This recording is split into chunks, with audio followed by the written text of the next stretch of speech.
Today, I had an exclusive private tour of the Grand Egyptian Museum's two brand new galleries, the King Tut Gallery and the Solar Boat Museum. I was able to pull some strings and make these special tours happen so that I could take exclusive footage of these two galleries and share it with my subscribers before they get overcrowded with visitors on the November 4th opening. I also got access for the first time of gallery number 3 at the main galleries. This gallery has not been opened until today. And if you're watching this YouTube video, you can come to the Grand Egyptian Museum starting November 4th, 2025, when the full opening is happening to the public, and see all of these places for yourself. This video is focusing on the King Tut Galleries and the Solar Boat Museum, the two brand new areas at the gem that have not yet opened to the public until November 4th. So if you're interested in looking at all of the main galleries of the gem that have already been open for over a year, you can head to the YouTube video linked in the video description in order to check those galleries out. I'll also be coming back to the gem on November 4th in order to show what the full opening is like with all the people who attend, so check out the video description for a link to that video when it's ready. Now, if you're brand new to my channel or you're joining me for the first time, hi and welcome to the Grand Egyptian Museum. I'm here at Zuba about to have some delicious Egyptian food for lunch. My name is Gus and I started Egypt Adventures Travel because I love Egypt and I want to help people have amazing trips there. You can head to my website, egyptadventurestravel.com, to learn more about group tours that I host personally in Egypt, along with private tours which I can set up at any time. I'm looking forward to hearing from you and to helping with your trip to Egypt for the Grand Egyptian Museum. Before we get started, I want to say thank you to Mario, who is one of the on-staff Egyptologists at the Grand Egyptian Museum. He did a great job leading me through these new galleries. And also a big thanks to the Gem Hospitality team who put together this event and even gave out these commemorative replicas of the King Tutankhamun's funerary mask. Let's jump in so I can show you the new places that I got an exclusive sneak peek to at the Grand Egyptian Museum. Gallery number 3, which hasn't been open to the public, the King Tut Galleries, and Khufu Solar Boat Museum.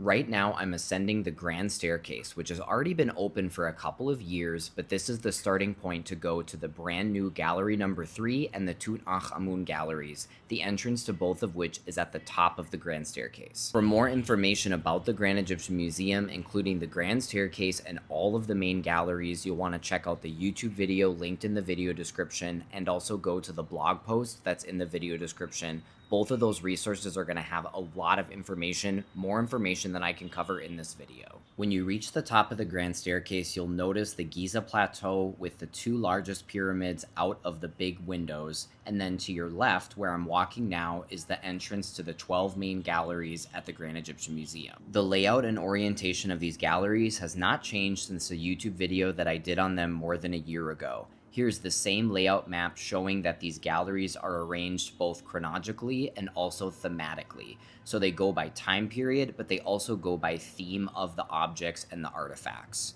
Something new that I did notice in the galleries is they now have labels on the floor, which helps you know really quickly which gallery you're in. This used to be just up on the wall and it was kind of hard to see, so adding them to the floor was a great idea. And here is Gallery 3. This is the one that I said has not been open until the making of this video. This gallery is focusing on the time period from prehistoric times all the way through the Old Kingdom and the First Intermediate Period, and the thematic focus of the gallery is beliefs, so talking about things like religious beliefs. This gallery was full of a variety of different objects, artifacts, statues, and pieces of old temples and tombs that are all from the same time period and relating to the same theme.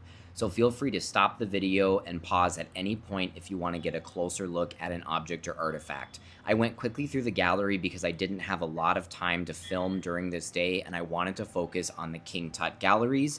And also, this video is not meant to be a comprehensive walkthrough tour, but rather just to give you the perspective of what you would experience if you come visit this gallery at the Grand Egyptian Museum. I found this display particularly interesting because all of these objects are from the Naqada III period from about 3300 to 2900 BC. So that means that all of these boats and amulets and animals and depictions of people are actually older than the Giza pyramids and the Sphinx. Just like all of the other 12 main galleries, all of the objects in gallery number 3 are well organized, sorted, and labeled. So for example, walking past these false doors, each one has a label. The labels include object numbers on them. They talk about what time period an object is from, what it is, what the historical significance of it is, and if known, where the object was found. While it may not surprise you that objects are well laid out and all the labeled at the Grand things. Egyptian Museum, for visitors who have gone to the Old Egyptian Museum, the original Egyptian Museum in the center of downtown Cairo, بما اننا برضو they في know that that يعني museum كان does not عندنا have a lot of objects that are labeled, and that جيمس it's tricky to بورتوس visit that museum and really get بيحتفلوا a معي lot تعرف out of the معاه experience الفيلم if you don't have a guidebook جيمس or if you بورتوس don't اللي have a كان local سيد guide with الصفوي you who الكبير can point out the highlights and اللي talk about كان the history, since a lot of those objects don't have any placards or any explanations to go along with them. I still am a huge advocate though for people to visit the Old Egyptian Museum if they have more than a couple of days in Cairo, because the Old Museum has some objects of extreme historical importance, like the Narmer palette, which is our first ever depiction of an ancient Egyptian pharaoh. So you'll notice this beautiful gallery number 3 with all of the objects well laid out, well lit, displayed, organized, and labeled. But even so, the Old Egyptian Museum in the center of downtown is a great museum to pay a visit if you have more than a couple of days in Cairo. I probably sound like a broken record mentioning it in every single video, but every single video I still have people reaching out and commenting and asking me, Gus, is the old museum closed? Is the old museum empty now that they moved everything over to the gem? And I have to remind people time and time again that the old museum has thousands of artifacts that are still on display and will never be moved out of that historic museum. So it's still definitely worth a visit. Looking at all of these extra galleries, I know people are going to ask me, Gus, how many days do I need to visit the Grand Egyptian Museum? So I want to talk about that really quickly while we wrap up gallery number 3. I think for the average tourist who has an average interest in ancient Egypt, that visiting the Grand Egyptian Museum as part of a half day and focusing just on the highlights is the way to go. Of course, you're not going to see anywhere near the full capacity of this big museum, but if you focus on the highlights and spend a half day, that's going to give you ample time to visit other important sites in Cairo, like the Giza Pyramids and the Sphinx, Saqqara, maybe a visit to some of the Coptic Orthodox Christian and Islamic sites in the city, and also a chance, of course, to try some delicious Egyptian food. So I think for most tourists, visiting the gem as part of an afternoon half day after visiting either Saqqara or the Giza Pyramids in the morning is the way to go. Now, for the tourist who has a really, really big or deep interest in ancient Egypt, I recommend spending either one entire full day at the Grand Egyptian Museum or spending 2 half days at this enormous museum. You could do Saqqara in the morning one day and then have lunch at the gem and visit the gem in the afternoon. Then the next day you could do the Giza Pyramids and the Sphinx and visit the Grand Egyptian Museum that afternoon for the second visit. So that's what I recommend for somebody with more than just your average interest in ancient Egypt. And then of course there's going to be the Egyptophiles who want to spend days at this museum, and it still won't be enough time to cover everything that's on display. And now we finally arrived at the entrance to the King Tut galleries. This is November 3rd, and so that is why you barely see anybody in these galleries at all. I'm really lucky and I'm grateful to the Grand Egyptian Museum that I had this exclusive opportunity to come take a video and show all of my followers what these amazing galleries look like before they get filled up with tourists. In the blog post, I'm going to have a link to show you the layout of the King Tut galleries and also the layout of the Grand Egyptian Museum, so you can use those layouts to help plan your visit. The King Tut gallery is basically one big hall that's split in half by a big wall that you see to the left, and then also is split up within those two halves into different thematic sections. Again, head to the blog post to get a link for all of these resources, but this is a suggested path that you can use to visit the King Tut galleries. Here's an accessibility map showing ramps and benches and places to rest. Here is a thematic map showing all of the different sections and the highlights that you can see, and here's some more information about each theme and what you'll find in each thematic section of the gallery. If you have a limited amount of time at the King Tut galleries, like if we're talking you only have 20 or 30 minutes and you want to take in the highlights, head to the funeral section. That's the section that you'll notice on the blog post on the map that's linked in there. It's like the back middle section of the gallery. This is where you see the most important objects that were found in King Tut's tomb, like the golden sarcophagus, of course the golden funerary mask, jewelry, and even the gold-plated throne. So if you only have a quick amount of time, that's where you want to head to see all of these big highlights. Now I'm going to walk you step by step through each thematic part of the King Tutankhamun gallery so that you can experience what it would be like when you visit the Grand Egyptian Museum and see these galleries for yourself. This first gallery is focusing on the discovery of King Tut's tomb. So this is a replica of the Valley of the Kings with different placards talking about different historical discoveries that were made that got archaeologists either one step closer to discovering King Tut's tomb or at least more excited about discovering the boy king's tomb. But we all know that, of course, the tomb was not discovered until 1922 by Howard Carter with the help of the young Egyptian boy who was working with him at the site. Of course, everybody wants to see the golden artifacts, but the story of the discovery of King Tut's tomb and the people who made the discovery and the preservation of the tomb possible are just as important as all of those golden artifacts that you'll see later on. They even have a section that goes over different foreign archaeologists and conservationists who helped with the discovery and the conservation of the tomb, along with several important Egyptians who helped make sure the tomb was kept safe and that its treasures stayed in their rightful home, Egypt. There's even a mention of Hussein Abdul Rasul, who is the young boy who actually is the one who discovered the tomb while he was working as part of Howard Carter's team. While we haven't made it to the gold and treasures yet, this section of the King Tut galleries has so many interesting pieces, like this piece of mud brick wall that shows all of these royal seals, proving that King Tut's tomb was nearly untouched when it was discovered in 1922. This next part of the discovery section of the King Tut galleries talks about what happened after they found King Tut's tomb. People like Howard Carter and Lord Carnarvon, plus the historical significance of the find and how this discovery led to Egyptomania all across the world. All of a sudden, these several thousand artifacts ignited this passion for people to learn about ancient Egypt, design furniture and art pieces evoking the ancient Egyptian art style, and even traveling to visit Egypt for themselves. Throughout the King Tut galleries, you're going to notice interactive displays like these white objects that are made for people who are not able to see, to touch, and to feel, and also for children. And this display is talking about a fact that a lot of people don't know, that the tomb of King Tut was likely broken into twice after he was buried. This last area of the discovery section goes over some specific objects that they found in the tomb, along with multimedia displays talking about the original state of the tomb when Howard Carter first went inside in 1922. I was especially drawn to these beautiful, ornately decorated boxes. The box that has an oval shape with pretty large hieroglyphic writing inside of it is a cartouche. That cartouche is that oval shape that depicts a royal name or the name of a pharaoh or a king or queen of ancient Egypt. So inside that cartouche is King Tut's name written out in hieroglyphs. And the really ornately decorated box on the right side likely housed gold or silver objects that after King Tut's tomb was robbed probably twice in antiquity, when they found the tomb, that box contained writing materials. You'll notice a few other artifacts that are singled out to talk about the discovery of King Tut's tomb with more multimedia displays as you finish up the discovery section of the King Tut galleries. That wraps up the discovery thematic section of the King Tut galleries, the first of 5 thematic sections. This is the second thematic section dedicated to lifestyle, where we're going to see personal possessions that they put in King Tut's tomb to uphold his royal status in the afterlife and to keep the memory of his life on Earth alive. The first part of this thematic section is full of chariots and weaponry and shields. These chariots have amazing details. When I zoom in the video, you're going to see how ornately decorated these golden plated chariots are. They are just absolutely breathtaking to see in real life, and you'll get to see them when you come visit the King Tut galleries at the Gem. Of course, chariots played a very practical purpose in ancient Egypt, since the ancient Egyptians fought wars and used chariots in battle, but some of these were probably used just for ornament or for display purposes. I'm guessing the king is not marching off into battle in a golden plated chariot. But this section of the gallery is all about talking about those personal possessions of the king that we'd use to show off his status, his power, and to take care of him in the afterlife.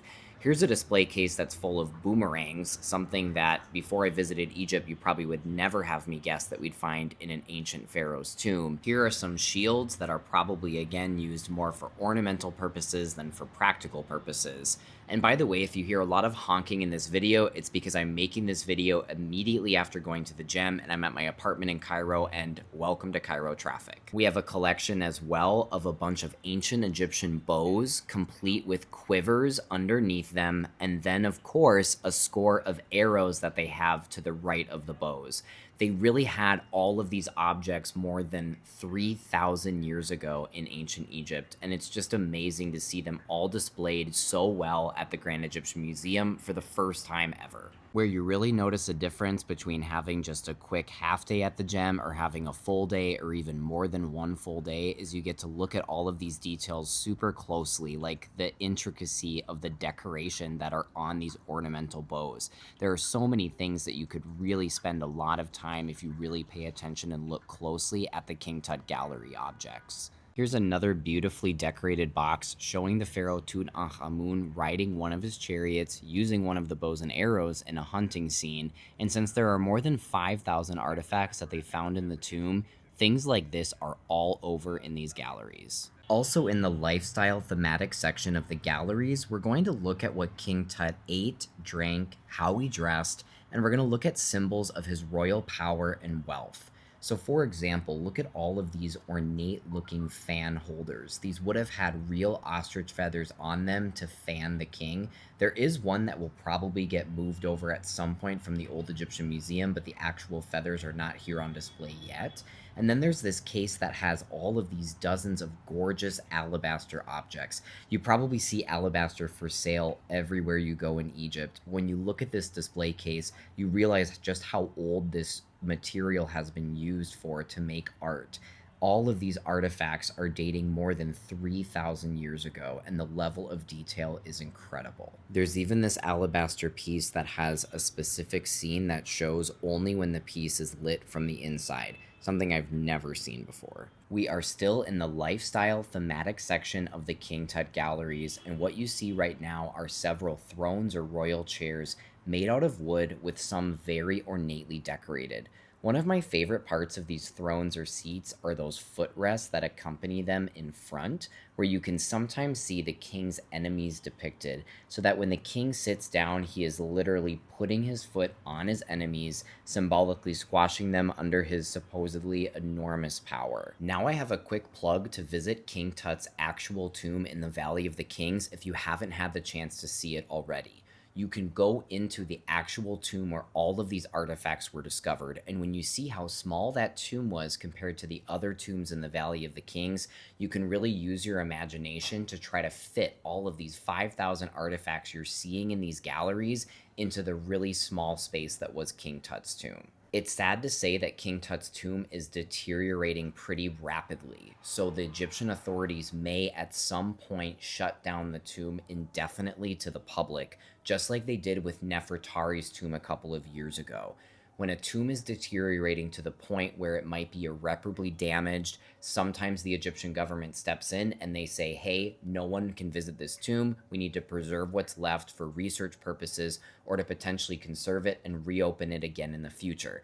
But the good news with King Tut's tomb is that at Howard Carter's house, which is a historic site that they have a lot of information about Howard Carter and the discovery of King Tut's tomb, there actually is an exact replica of King Tut's tomb. So even if at some point in the future they close down the original tomb of King Tut, you can still visit this exact replica and get a great feel for what it would have looked like in 1922 when they discovered the original tomb with all of these artifacts inside.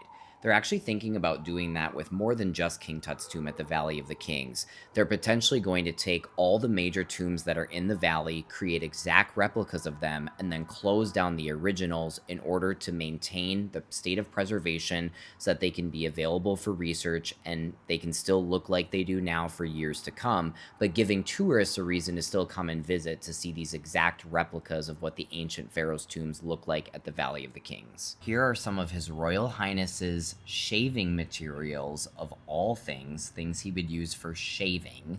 And you already saw a bunch of linens and clothing, sandals and shoes, a bunch of ornamental chests and drawers for storing objects, elaborate collars, more of which you're going to see later on in the funeral section.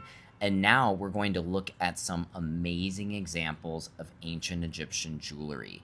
Jewelry pieces like what you're seeing in these displays, you can still find for sale in Egypt today, albeit you'll look a little bit gaudy and a little bit like a tourist if you're wearing stuff like this out and about. And I want to clarify, when I say you can still find stuff like this today, I don't mean you can find actual ancient artifacts, because please don't try to buy any ancient artifacts in Egypt. And if somebody tells you something is an ancient artifact, please don't believe them. But I'm talking about modern jewelry pieces that are made to evoke the ancient Egyptian style. This gold gilded shrine is a very miniature example of what we're going to see later on in the funeral section, but what my guide pointed out that's interesting about this particular miniature shrine is the daily life scenes that it shows, with the king hunting, with the pharaoh Tutankhamun with his wife, Queen Ankhesenamun.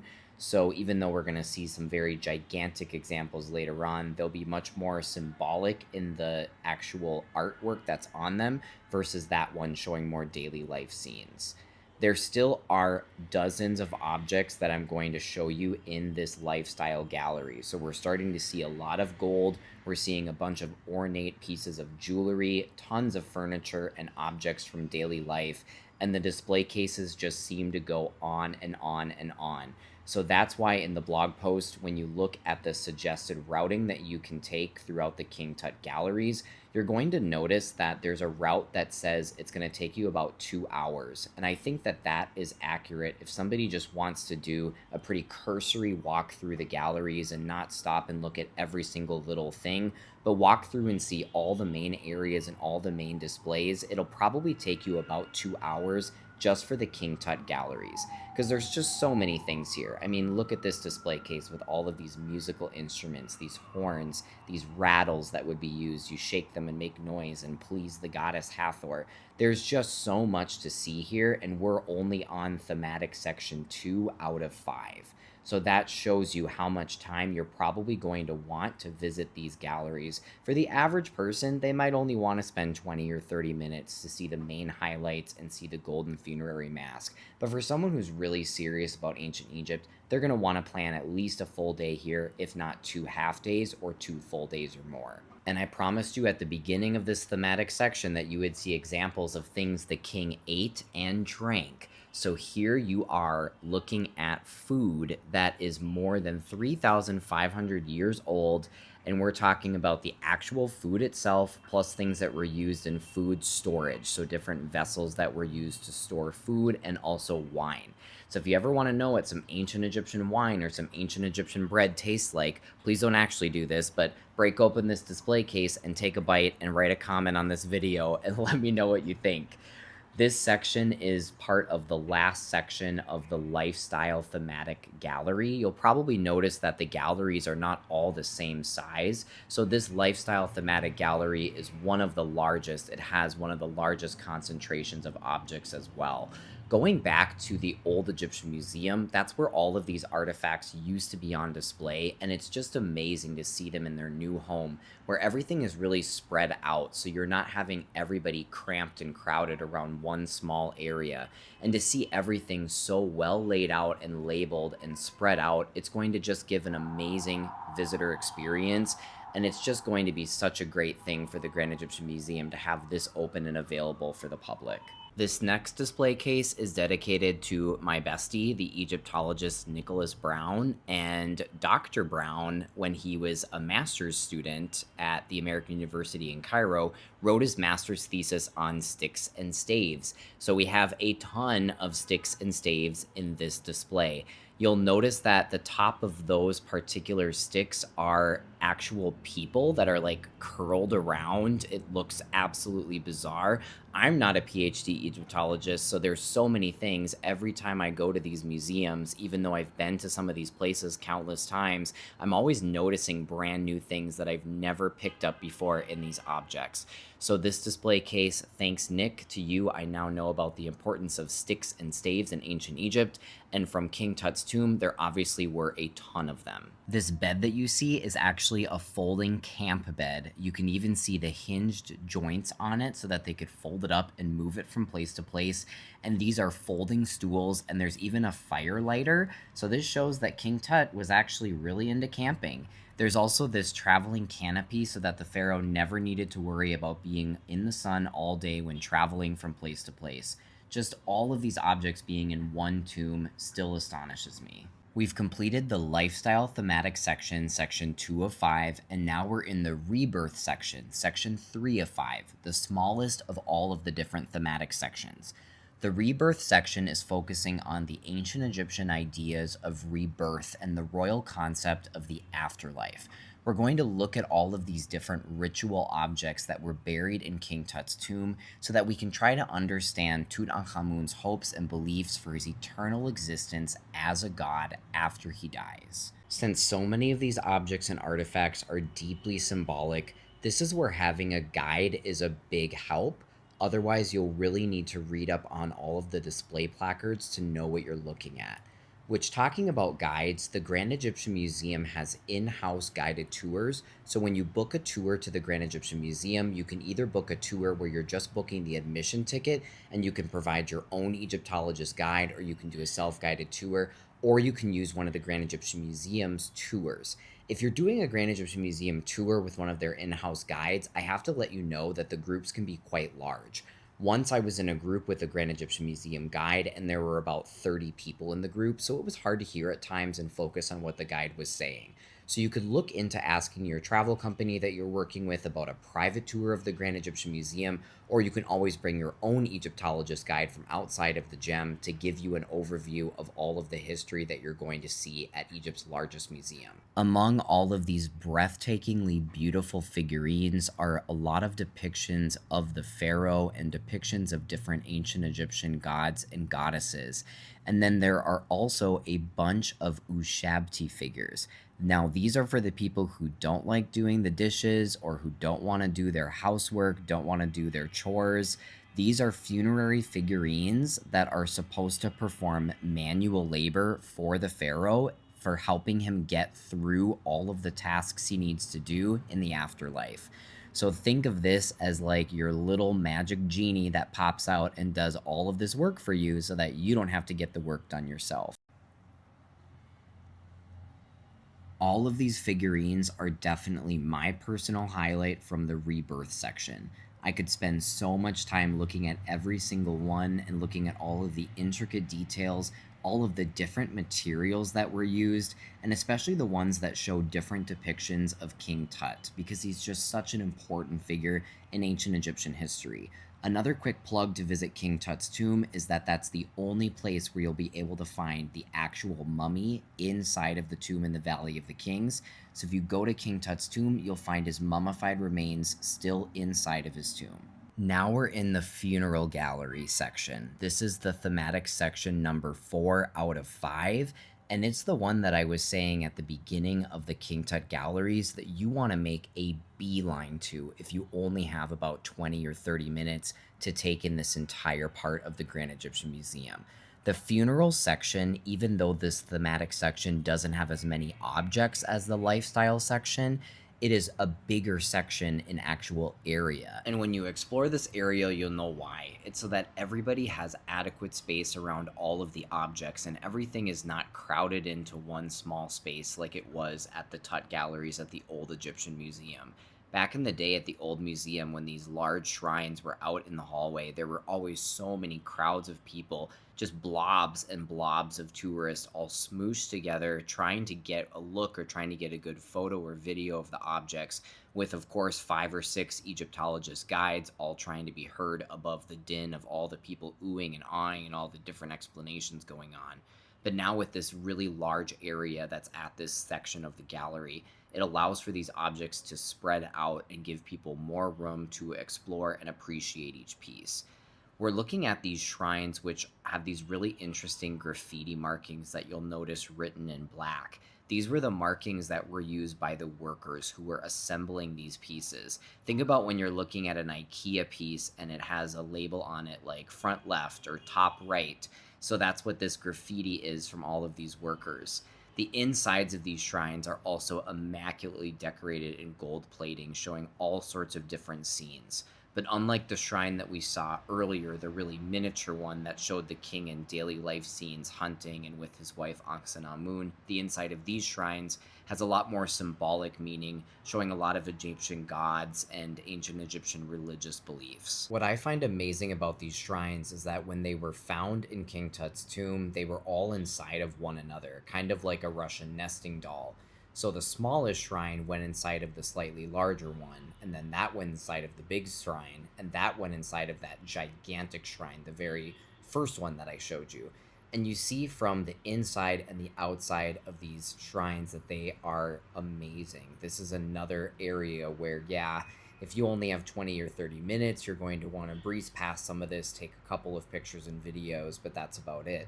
Whereas if you're really, really interested in ancient Egyptian artwork and iconography, especially from the New Kingdom period, what period King Tut was from, you're going to want to spend several minutes at least on each shrine, if not several minutes on each section of each shrine, since you notice that the doorways, the walls, and the interiors all show different scenes. You'll also notice hieroglyphic inscriptions on some of the shrines on the insides and the outsides. And if you remember talking about a cartouche from earlier in this video, if you see an oval with hieroglyphic writing inside, that's depicting the name of a king or pharaoh, so most likely it's the name of the pharaoh Tutankhamun.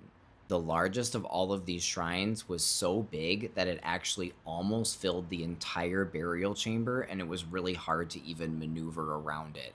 This is another time for me to really plug going to King Tut's tomb either before or after you visit the gem, so that you can really get an appreciation. It is a very, very small tomb when you think about all of these objects that were found crammed inside of it.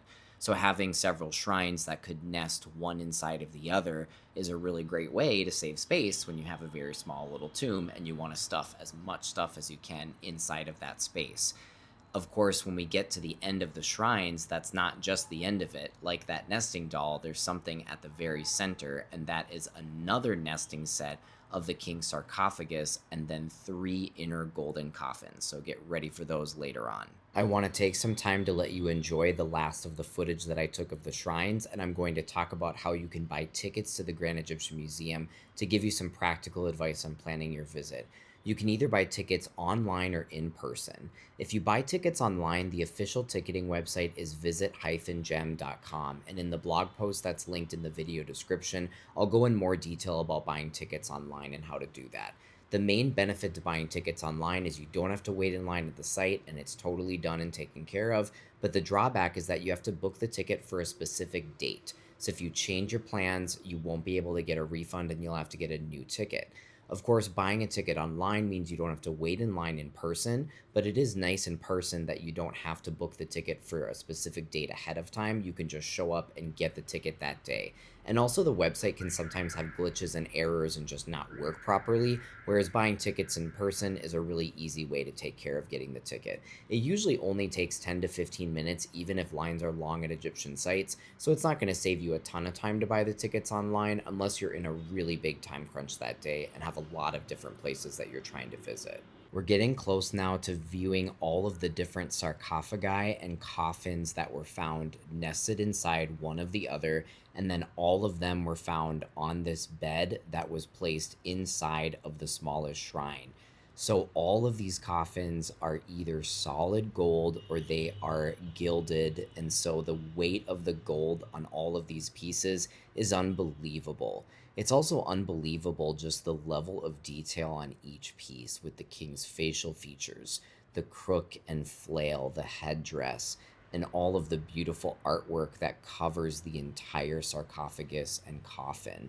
All of the artwork, hieroglyphic inscriptions. I cannot imagine how skilled the artisans had to be in ancient Egypt to be able to create such beautiful and realistic pieces. While you enjoy this footage of the rest of the coffins and sarcophagi found from King Tut's tomb, I'm going to talk about another practical aspect of visiting the gem, and that's how you can best get to the Grand Egyptian Museum.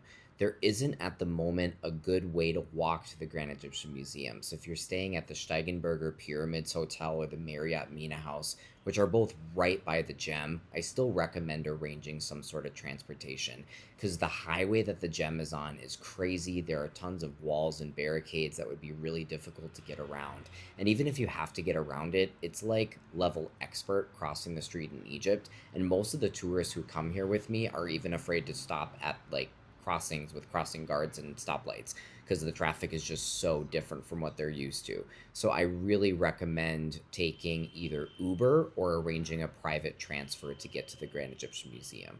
With Uber, you just have to pay attention to where the Uber is going to drop you off or pick you up. And I can't tell you at the making of this video where the exact gate is going to be. So you'll have to check the blog post. I'll try to update that if there's any changes on the main gate that you enter in for Uber or for a private vehicle. And then the great thing about a private vehicle is it'll be waiting for you at the end of your time, whereas Uber, it can be kind of tricky to link up with the driver. But I've gone both ways to the gem with Uber and with a private transfer, and both ways work. What I love about Uber is it's really cheap. Usually an Uber from downtown to the gem is only going to be about $4 or $5. And it also is nice to just be able to get there when you want and leave when you want and not have to try to link up with a driver. But if you have an Egyptologist guide already, having a driver is great because then the guide can take care of all of the linking up with the driver and where's the driver and calling them and all of that. And then you can just focus on your time. And then you never have to be confused trying to meet up with an Uber or trying to get the Uber driver to meet up with you when you're trying to leave, which can sometimes be the more difficult part, is that part where you're trying to get the driver to find you to take you back home. While you check out these last remaining artifacts from the funeral section of the King Tut galleries before we get to the masterpiece, the Golden Mask itself, if you find this video useful, like the video and leave a comment letting me know your questions about the Grand Egyptian Museum or what you think about the King Tut galleries, the Solar Boat Museum that I'll show you later, or gallery number 3, which recently opened. I love reading everybody's comments and replying to all of the questions, and that engagement really helps my videos get in front of more people who are interested in visiting Egypt. You can also share this video with anybody you know who'd be interested in seeing the Grand Egyptian Museum, looking at all these artifacts, especially from King Tut's galleries, or somebody who might be visiting Egypt soon. There were also several interactive screens that you could use to learn more about the different artifacts in the King Tut galleries. Right now we're looking at one of the shrines, and on the inside on one of these scenes you can tap and get more information to read about what you're looking at. These interactive displays are great for people who want a hands-on experience, or especially people traveling with kids. There was another interactive spot that would be great for people traveling with kids, walking past to light up the different figures that are found in various depictions in King Tut's tomb. So things like this make all of these ancient historical pieces really come to life. And again, great if you're traveling with young kids who are really going to get bored looking at all of this stuff. Unless they're super duper into history. If I was at this museum when I was a kid, I probably would have been really into it, as long as I was, I'd say, more than 5 or 6 years old. This shot gives you a good view of the layout for the funeral section with all of that big open space so that people can sit down and take a break and not have to crowd around the artifacts. Like this statue, this used to have just hundreds of people who would all be trying to get in and get a good picture or listen to their tour guide. And now with all of this room and everything being so spread out under such large of an area, it's going to give everybody a great experience. I'm excited to come back to the gem when it's up full and running for the general public and not just for this special VIP private tour, so that I can really see if that does hold true, that if everything feels like it's not too crowded and there's enough room to really go around and see everything. You'll continue to see artifact after artifact as I continue walking you through the funeral section, the thematic section of King Tut's galleries, and we're not even at the Golden Mask yet. Look at these beautiful daggers that were found in King Tut's tomb. The level of intricacy on this sheath of this dagger, I zoom in and I'm like, oh my god, I can't even. That's one of the things that I love about taking people to Egypt and going to all of these places with my guests, because I've been to these places many times and seen these artifacts many times. And every time I go to a place that I've already been to or look at something I've already seen, I notice something new or something unique or something that I might never have seen before in anything else that I've looked at in Egypt. And that's why in Egyptology, people who are studying to be Egyptologists, it takes years and years of study to even be considered an emerging scholar in the field. There's so much out there and there's so much to learn and to know. And how magical is it to see all of these objects together at the Grand Egyptian Museum, objects that people have been spending years and their entire careers researching, studying, and writing about. And the last objects I promise before I show you the golden funerary mask are these finger and toe coverings. I think these are kind of cool, but also kind of weird at the same time. But there you go. If you ever thought that you should get some gold finger and toe coverings, you would be one and the same with King Tut. And now here is the golden mask itself. This large gallery space has a few people in it. They had a professional camera set up because they were taking pictures of all of the VIP visitors today during the private tours. So that's why you see the camera equipment there. But when this is fully open to the public, they confirmed that the public will be able to take photos and videos with a smartphone, not with a professional camera. So an SLR, they might ask you to leave that in the security locker. Maybe they'll let you bring it in with you, but you're not supposed to be doing anything at a professional level with professional camera equipment. But you'll be able to take photos and videos of the mask, which you never were able to do when it was on display at the Old Egyptian Museum. Now, some more information about the mask. The King Tut mask shows the pharaoh's likeness, but in the form of the god Osiris. This is the Egyptian god of the afterlife. And it's made of a lot of different materials. Of course, you notice gold, but there's also lapis lazuli, obsidian, carnelian, turquoise, so everything combined together to make a beautiful piece of art.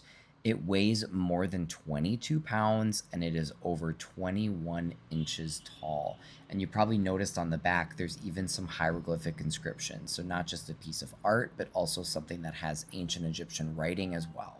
After you take all of the time that you need to ooh and ah over King Tut's golden mask, taking tons of pictures and videos, it'll be time for the last section of the thematic funeral area of the King Tut galleries. This area is all focused on the actual mummified remains that they found inside of the coffin, the linens that were used to wrap around the body, and all of the amulets and bracelets and necklaces and jewelry that was found on the king's remains. There's also this interactive screen where you can look at layer by layer what the archaeologists were able to uncover over the long process of going through the contents of the coffin, the king, his physical remains, and all of the objects that were buried with him. While you check out the last items from the funeral thematic section at the King Tut galleries, let's talk about when the gem is open and when you can visit. The gem is open every single day, starting at 8:30 in the morning for the complex itself, but the galleries don't open until 9 o'clock in the morning. So if you show up to the gem at 8:30, you can buy a ticket, you can get in, you could go get a Starbucks coffee, you could see the Great Hall with the colossal statue of Ramses. But then at 9 o'clock in the morning, that's when they open up the King Tut galleries, the Solar Boat Museum, and the main galleries. Then you have until 6 o'clock p.m. to look at all of the galleries. And at 6 o'clock, the galleries start to shut down. But the complex itself doesn't close until 7 o'clock p.m. So you can still go get a bite to eat, go to the gift shop, or look at the Great Hall at the end after the galleries close at 6. Now, on Saturdays and Wednesdays, the museum has extended evening hours, so they open at the same time in the morning, but then the galleries are open all the way until 9 o'clock p.m., and the museum complex is open until 10 o'clock p.m. You always have to make sure, though, that you buy your ticket at least 1 hour before the galleries close, otherwise they won't let you inside the complex. Now we're at the fifth and final thematic section of the King Tut galleries. This section is called Identity, and it starts out by looking at the king's physical health. We have the king's physical remains. They're still in his tomb in the Valley of the Kings. And archaeologists have done a lot of research on the remains of King Tut over the years in order to look at his physical health and also what might have caused his death. The identity section is also where you're going to find the golden throne. This is one of the most important artifacts that we found in King Tut's tomb, and definitely one of the top 5 that everybody wants to see. The Identity Gallery also has this beautiful example of crook and flail, which were used to show power in ancient Egypt. And there's a lot of objects that also talk about King Tut's childhood, so what his life was like as a young boy. And then looking at all of the different people from his lineage and trying to figure out what the actual family tree was. In a time period like the New Kingdom in ancient Egypt, sometimes who they symbolically said a pharaoh's parents were might not actually be their actual biological parents. So the ending of the identity section goes deep into the potential family tree for King Tut and who his potential parents might have been. There's all of these different objects as well that are associated with different people in King Tut's potential lineage. So you'll notice the person's depiction on one side in glass, and then next to them, some objects that are related to that part of King Tut's potential family tree. And at the end of this discussion about King Tut's family tree are a couple of coffins where they found two fetuses buried in King Tut's tomb. DNA testing confirms that King Tut was most likely the father. And that's it. At the end of the identity section, that's the end of the fifth thematic section from the King Tut galleries. We've seen now all of the artifacts and objects in this newest section of the Grand Egyptian Museum. After you finish the King Tut galleries, you can go across the hall and see the 12 main galleries, but we're going to head back down to the main Great Hall so that we can walk outside and go see the Khufu Solar Boat Museum. You'll notice that the main hall of the gem, or the Great Hall, is open to the outside, so this section is not climate controlled. But I've been here in the middle of summer and also the middle of winter, and it's always been really comfortable. In the summertime, it actually feels pretty nice. The wintertime is when I'd say it gets a little bit chilly. But this area is open to the outdoors, whereas the indoor galleries are all air conditioned. So the King Tut galleries, the 12 main galleries, the Solar Boat Museum, those are all climate controlled. But as we walk outside, this big building that's outside of the Great Hall houses the Khufu Solar Boat. Take some time as you walk over to the Solar Boat Museum to appreciate this fountain that represents the Nile River. Here's the god Happy, who represents the inundation or the flooding of the Nile River, and then here are a bunch of statues of Sekhmet further down on the fountain. One more thing to check out before you go inside the Solar Boat Museum is this section with these giant stone slabs. These were found covering up the pit that the boat was buried in. These stone slabs each weigh more than 17 tons, and there's some interesting graffiti on the underside, which is why they made it displayed like this, so you can walk under these stone slabs and look at the different graffiti that was left there by the workers. So this is one more stop to check out before we go inside of the Solar Boat Museum to see the massive boat that was buried under these gigantic stone slabs. Now we're inside the Solar Boat Museum. The inside of this museum has a lot of different stairs and ramps and even some elevators.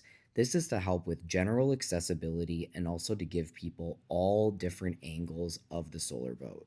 The ground floor of the museum has a large area on the left side dedicated to the history of the discovery of the solar boat, how the boat was unearthed, and how it was put on display at first by the Giza pyramids and then moved here to its permanent home at the Grand Egyptian Museum. There are also several display cases on the ground floor that show tools that were used to build the solar boat, along with different artifacts that were found in the same general vicinity. Here we are going up in the elevator to the top floor of the gallery to show you Khufu's solar boat for the first time at its new home in the Grand Egyptian Museum. The last time that I saw this boat in person was when I was on a Giza field trip with 20 kindergartners. You heard me correctly, not guests for my travel company, but kindergartners, because I used to actually live in Egypt full time and taught kindergarten at a private school in Cairo. So that was the last time that I saw this boat up close and personal. The boat museum at the old Giza pyramids has been closed for several years while they prepared the solar boat to move over to the Grand Egyptian Museum and to build this brand new space for it. So there was a long period where right when I started my travel business, this boat was not even able to be seen. And then the whole entire space was dismantled that it used to be at. And the boat was moved over to the gem and just kept in storage for a couple of years while they prepared this gallery for its grand opening to the public. While you're taking some time to admire the enormous scale of this boat that was dug up right next to the Giza pyramids, let's think about the time period that it comes from. We spent a lot of time in the King Tut galleries talking about the New Kingdom period of ancient Egypt, but this solar boat is from the Old Kingdom period of ancient Egypt. This is the period where they were building pyramids like at the Giza Plateau, Saqqara, and Dashur. We're talking a time period that is more than 1,000 years older than King Tut. So King Tut was as far removed away from this boat as we are in the current day removed away from the year, what would that be? 1025. So that is like the difference between this boat and the King Tut objects and our timeline and where we are at now versus 1,000 years ago. I really appreciated having all of the different ramps so that I was able to slowly walk around the entire boat from the top to the bottom and get all of these really great angles. It also is just another example of how the Grand Egyptian Museum is going to help tourists spread out and not all crowd around the same objects and the same areas. There's even the retail space too that I haven't talked about in this video, but I've talked about in previous ones, where there's a really large gift shop and then several restaurants and coffee shops. So whenever you need a break from sightseeing or if an area is too crowded, sit at Zuba and have some great Egyptian food, or go to 30 North, which is a really good local coffee chain. This last piece that I'm showing you in the Solar Boat Museum is a metal frame that they're going to use for the second smaller boat that they found in Giza. They haven't reconstructed that boat yet and put it on this frame, but hopefully they'll be doing that soon. I know that was a long one, so thanks for joining me as I show you every section of the brand new parts of the Grand Egyptian Museum. Leave a comment and let me know what you think, and I hope you get a chance to visit this amazing place soon.